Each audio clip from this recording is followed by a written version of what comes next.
Christ fera paraître son église glorieuse, sans tache ni risque.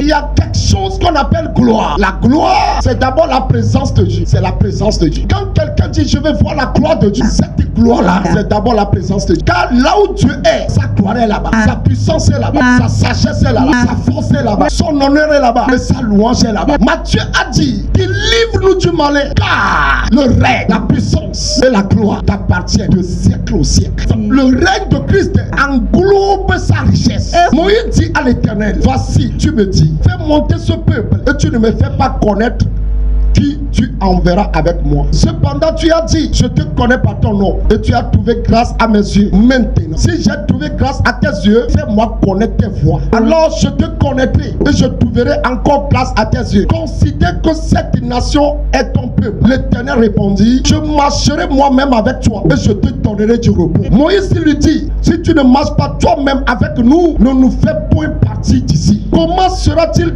donc certain que j'ai trouvé grâce à tes yeux, moi et ton peuple? Ne sera-ce pas quand tu marcheras avec nous et quand nous serons distingués, moi et ton peuple, de tous les peuples qui sont sur la face de la terre? L'Éternel dit à Moïse, je ferai ce que tu me demandes, car tu as trouvé grâce à mes yeux et je te connais par ton nom. Moïse dit, fais-moi voir ta gloire. L'Éternel répondit, je ferai passer devant toi toute ma bonté et je proclamerai devant toi le nom de l'Éternel. Je fais grâce à qui je fais grâce et miséricorde à qui je fais miséricorde. L'Éternel dit, tu ne pourras pas voir ma face, car l'homme ne peut me voir et vivre. L'Éternel dit, voici un lieu près de moi, tu te tiendras sur le rocher. Quand ma gloire passera, je te mettrai dans un creux du rocher et je te couvrirai de ma main jusqu'à ce que j'ai passé. Et lorsque je retournerai ma main, tu me verras par derrière, mais ma face ne pourra pas être vue. Donc, la gloire de Dieu, c'est d'abord la présence de Dieu. C'est aussi la beauté de Dieu. C'est aussi l'ensemble des perfections de Dieu. Donc quand on parle de sa gloire, on parle de sa perfection, on parle de la manifestation de sa beauté. Et quand il fait jaillir sa gloire sur quelqu'un, les rides disparaissent, les imperfections disparaissent. C'est pourquoi pour le moment, je suis en train de préparer cette église. Nous avions eu des rides, nous avons eu des choses à cause des difficultés qu'on a traversées, à cause des oppressions en Égypte, à cause de la servitude en Égypte.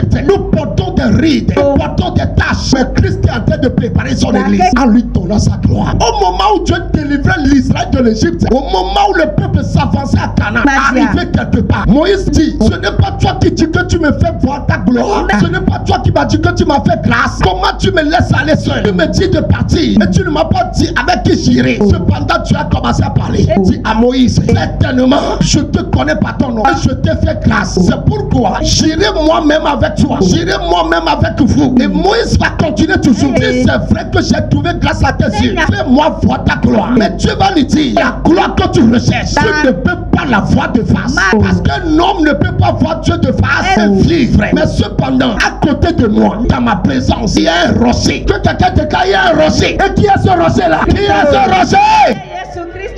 C'est là que je te cacherai. Je te mettrai là-bas. Et lorsque je ferai passer ma gloire, je te vais te laisser maintenant. Et tu me verras par derrière. C'est-à-dire derrière là, quand je vais passer vraiment, tu verras les marques de ma gloire. Je passerai les œuvres que j'accomplirai. Tu verras ma gloire là-bas. La gloire de Dieu, c'est ce qui tu as fait la distinction d'un enfant de Dieu et d'un parrain. Un enfant de Dieu, un fils de Dieu doit manifester la gloire de Dieu.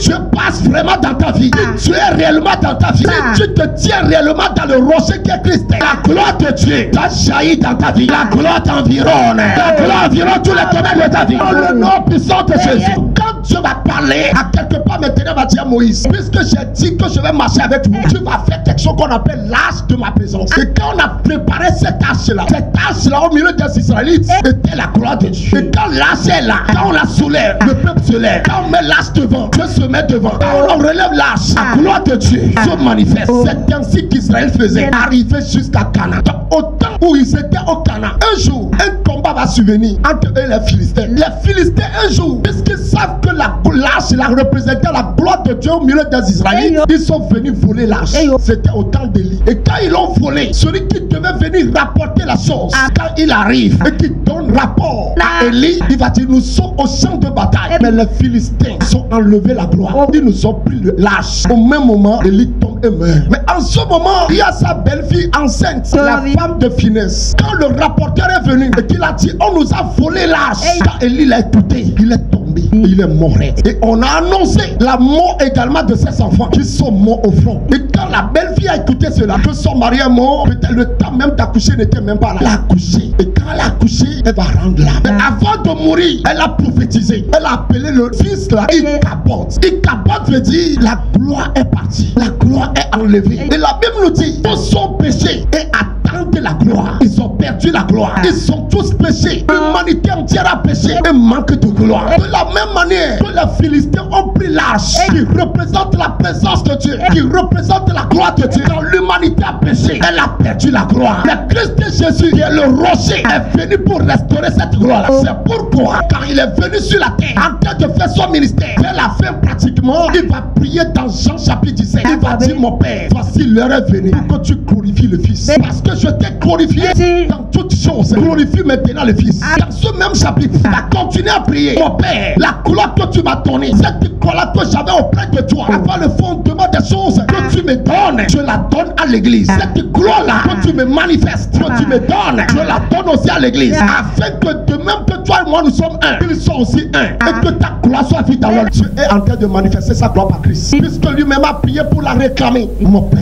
l'heure est venue, manifeste ta gloire. Cette gloire-là que j'avais auprès de toi, retourne-la moi.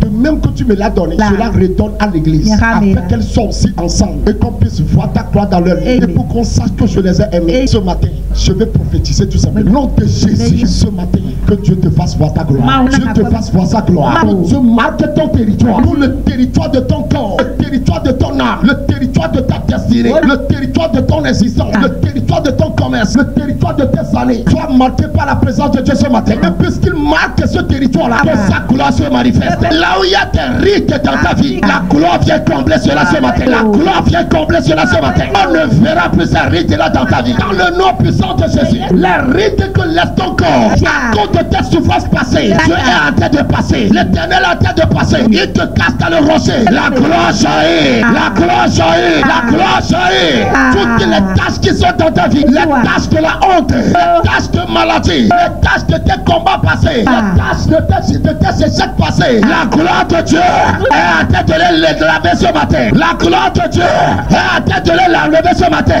Les tâches sont enlevées. Si Jésus a réclamé la gloire pour son église, ce matin là, la gloire a jailli. Si Christ a intercédé pour que la gloire soit donnée à l'église, ce matin, je me tiens ici et je réclame la même gloire. Oh Seigneur, ta gloire pour laquelle tu as prié, donne-nous-la ce matin.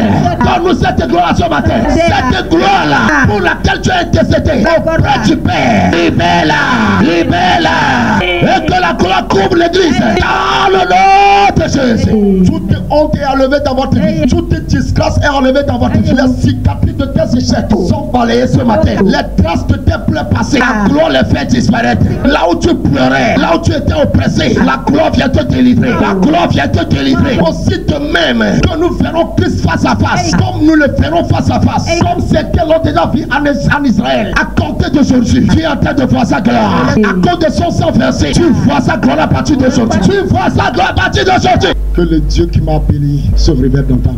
Le Dieu qui m'a appelé, devant qui je me tiens et que je sais avec persévérance, se révèle dans tes situations. Là où tu pleurais, la gloire se manifestera. Tu es le tampon de la gloire de Dieu. Tu es le sceau de la marque de la gloire de Dieu. Par toi, on lira la gloire de Dieu. On verra la gloire de Dieu. Qu'il soit ainsi maintenant et éternellement dans ta vie. Amen.